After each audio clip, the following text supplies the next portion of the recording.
Hello दोस्तों, तो कैसे हो आप सभी। आज की इस वीडियो में हम सोमदत्त प्राप्ति कथा जो लेसन 6 है उसका पूरा एक्सप्लेन करेंगे। इससे पहले हम 5 लेसन तक पूरा हिंदी ऑब्जेक्टिव सब बता दिए थे।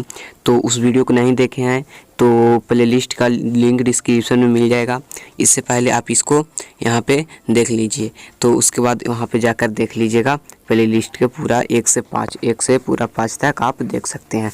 तो सबसे पहले इसमें बता दें कि आज की इस वीडियो में सोमदत्त प्राप्ति कथा लेसन 6 को पूरा एक्सप्लेन करेंगे, हिंदी में समरी बताएंगे और इसके बाद पूरा इसके में जो ऑब्जेक्टिव सब्जेक्टिव क्वेश्चन आंसर होगा उसको पूरा एक्सप्लेन करेंगे। तो चैनल पर नए हैं तो सब्सक्राइब कर दीजिए और एक बात शेयर वीडियो कर दीजिएगा जो आपके क्लासमेट होंगे। तो जो स्टूडेंट लिए थे यहाँ पे संस्कृत लिए थे, इंग्लिश के जगह पे हिंदी और संस्कृत लिए हैं अगले बोर्ड एग्ज़ाम के लिए, तो उनके लिए खास होने वाला है वीडियो। तो चलिए हम शुरू करते हैं बिना देर किए हुए। तो याद रहे हम इस लेसन में जितना ऑब्जेक्टिव सब्जेक्टिव रहेगा पूरा बताएंगे और हिंदी में समरी के साथ बताएंगे। तो यहाँ पे इस कहानी का शुरुआत होता है, सबसे पहले सुनिएगा। इसके बाद दूसरे दिन, ठीक है, यहाँ पे कहानी का शुरुआत होता है।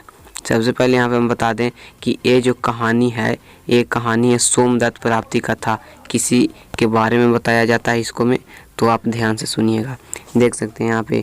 इसके बाद दूसरे दिन एक समय आश्रम में रहने वाले वामदेव के शिष्य को, यहाँ पे वामदेव रहते हैं उनके एक शिष्य का वर्णन किया गया है।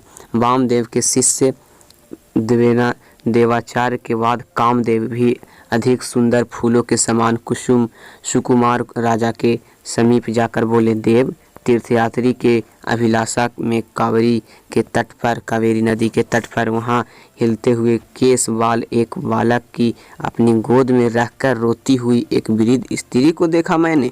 तो वो बोलते हैं कि कावेरी नदी के किनारे एक वृद्ध स्त्री को देखें जिसके हाथ में एक बच्चा था। वृद्ध, तुम कौन हो? पहले पूछे आप कौन हैं। यह बालक किसकी आँखों में आनंद लेने वाला है। इसके बाद यहाँ पे बोलते हैं जो राजा रहते हैं कि प्रयोजन वंश जंगल में आई है, तुम्हारे दुख का कारण क्या है। वो पूछते हैं कि तुम्हारे दुख का कारण क्या, उसको छोड़ो, तुम अपने दुख का कारण बताओ। तो इसके बाद हम यहाँ पे आ जाते हैं हिंदी के सरल में। तो बोलते हैं, उसने अपने दोनों हाथों से आंसू पोंछकर शोक रूपी कांटों को उखाड़ दिया और मुझे देखकर शोक का कारण है। और ये ब्राह्मण पुत्र है, ये कौन है? ब्राह्मण पुत्र राजहंस की पत्नी शीतवर्मा का छोटा पुत्र सतवर्मा है। तो यहाँ पे सतवर्मा और शीतवर्मा की कहानी है। तो राजहंस के मंत्री रहते हैं शीतवर्मा और शीतवर्मा का छोटा पुत्र का नाम रहता है सतवर्मा। याद रखिएगा, राजहंस रहते हैं एक मंत्री राजा रहते हैं राजहंस और मंत्री का नाम रहता है क्या चीज़? शीतवर्मा नाम रहता है और शीतवर्मा के पुत्र का नाम है सतवर्मा। वह तीर्थयात्री की अभिलाषा से इस प्रदेश में आए हैं और राजा के दिए गांव में वह रह रहे हैं। काली नामक किसी ब्राह्मण की पुत्री से विवाह किया है, वही जो रहते हैं सतवर्मा।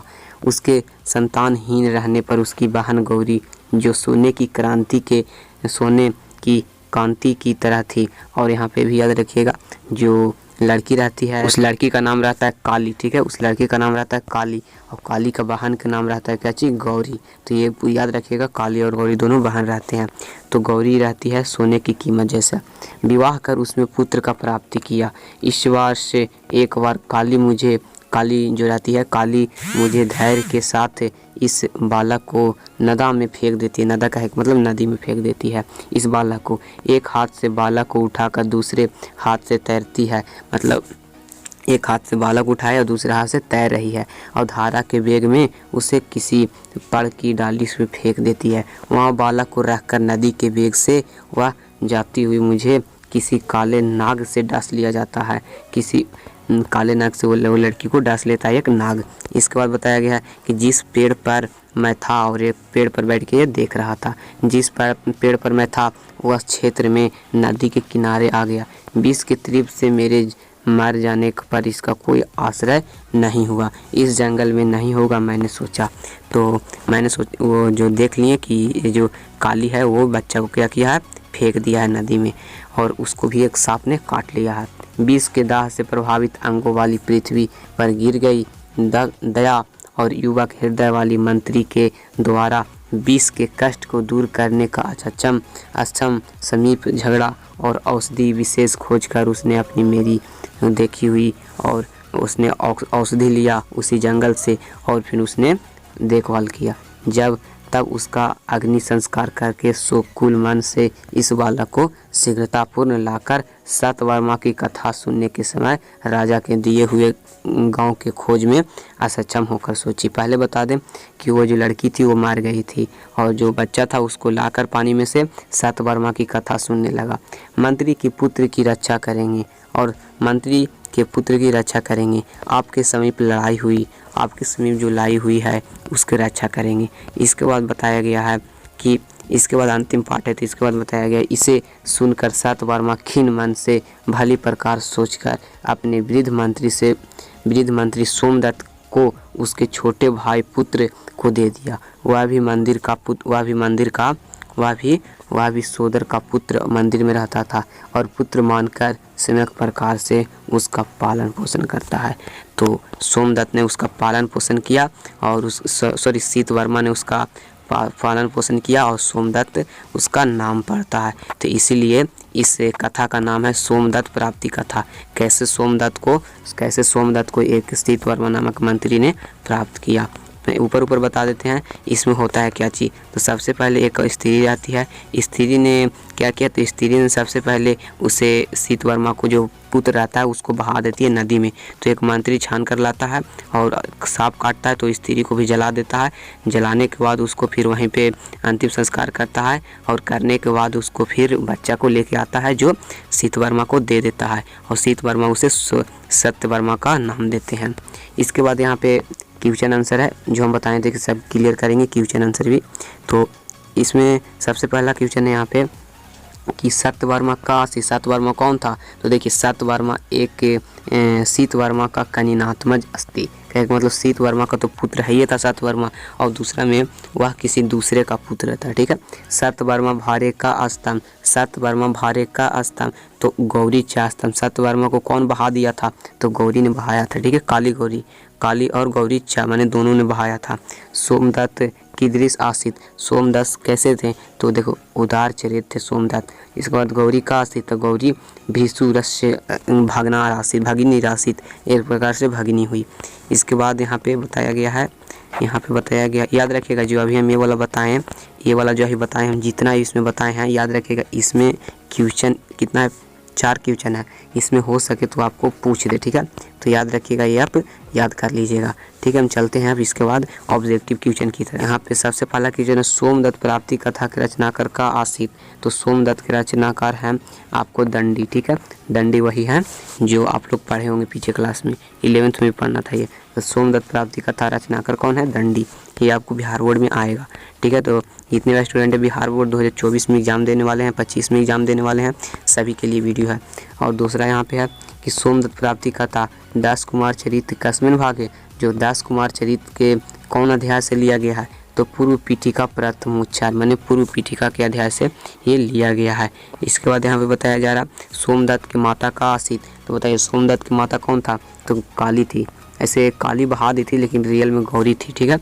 तो ये पूछेगा कि पानी में कौन बहाई थी, तो काली, और मर गई थी काली और गौरी उसका माँ थी। गौरी कस्य पत्नी, गौरी किसकी पत्नी थी, तो सत्यवर्मा की। इसके बाद वस्तुनिष्ठ हिंदी प्रश्न में हम आ जाते हैं। तो इसमें हम सबसे पहला क्वेश्चन है इसमें सोमदत्त प्राप्ति कस्मात ग्रंथ से संकलित, ये किस ग्रंथ से संकलित है, तो यह है दास कुमार चरित्र। ऑप्शन नंबर हो जाएगा का। दूसरा क्वेश्चन है दास कुमार चरित्र कस्मिन भागे विद्यते। दास कुमार चरित्र किस भाग से है, तो तीसरा भाग से। ठीक है। त्रय भाग। ठीक है। अगला यहाँ पे आ जाएगा हमारा तीसरा नंबर क्वेश्चन है दंडी दास कुमार चरित्र के रचनाकार कौन है, तो कौन हो जाएंगे, दंडी हो जाएंगे। ऑप्शन नंबर हो जाएगा। इसके बाद चौथा है कि दास कुमार चरित्र कश वर्णन। दास कुमार चरित्र में किसका वर्णन है, तो 10 राजाओं का माने 10 कुमारों का वर्णन है। ठीक है। यहाँ पे 5वां हमारा क्वेश्चन है मगध राज का आसित। मगध के राजा कौन है, तो राजहंस उस टाइम मगध के राजा थे, का आंसर हो जाएगा। इसके बाद हमारा क्वेश्चन है कश्यपवशी नरपिमादि। तो यहाँ पे इसका आंसर हो जाएगा वामदेव। वामदेव के पुत्र रहते हैं सभी लोग। और इसके बाद अंतर्वेशी तीर्थ यात्रा में कौन जाते हैं? अंतर्वेशी तीर्थ यात्रा में कौन जाते हैं और किस नदी के किनारे जाते हैं? तो ये बताए थे हम आपको, किस नदी के किनारे जाते हैं? तो कावेरी नदी के किनारे। इसके बाद मगध राजहंस के मंत्री, मगध राजहंस के मंत्री का क्या नाम था? तो मंत्री का नाम था सत्यवर्मा। क्या नाम था? सत्यवर्मा। उसका पुत्र हुआ सोमदत्त। ठीक है। और अगला यहाँ पे क्वेश्चन है, सत्यवर्मा प्राथमिक की नाम ब्राह्मण कन्या सह विवाह विकृति। तो सत्यवर्मा किससे विवाह करता है? तो काली से। किससे विवाह करता है? काली से विवाह करता है। ऑप्शन नंबर हो जाएगा खा। अगला क्वेश्चन है, सत्यवर्मा अनपत्य का विवाह कीर्तवान। तो किससे विवाह करती? तो पता है आपको, गौरी से सत्यवर्मा करता है, विवाह करता है।